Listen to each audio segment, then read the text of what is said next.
Le pouvoir de la reconnaissance. Qu'est-ce qu'on voit dans cette conférence-là?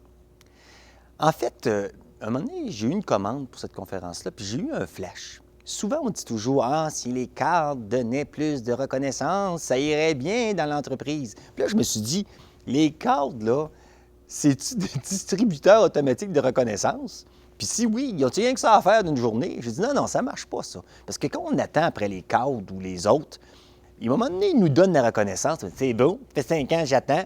Puis en plus, il dit quelque chose sur un sujet qui n'est même pas important pour toi, ou il ne te le dit pas de la bonne manière. Finalement, on reste frustré. J'ai dit, ça ne marche pas, ça.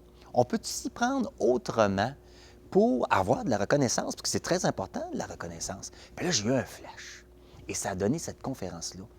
Donc, mon flash, c'est au lieu d'attendre après les autres, puis être dépendant après les autres, un peu comme si on était un enfant face aux parents, pourquoi pas reprendre le pouvoir de la reconnaissance et l'amener dans notre vie. Et là, on devient autonome là-dedans. Et en plus, j'explique comment faire, puis j'explique aussi, tant qu'à être là-dedans, pourquoi pas être dans l'abondance. Puis l'abondance n'est pas dans l'attente de recevoir. L'abondance dans la vie est dans le don.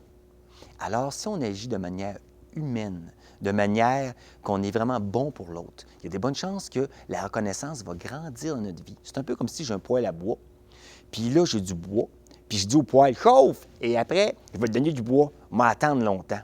Alors, certains attendent les meilleurs jours, d'autres décident de les faire. Et moi, je vous invite et je vous explique comment apporter la reconnaissance dans votre vie de manière abondante en partant de vous-même.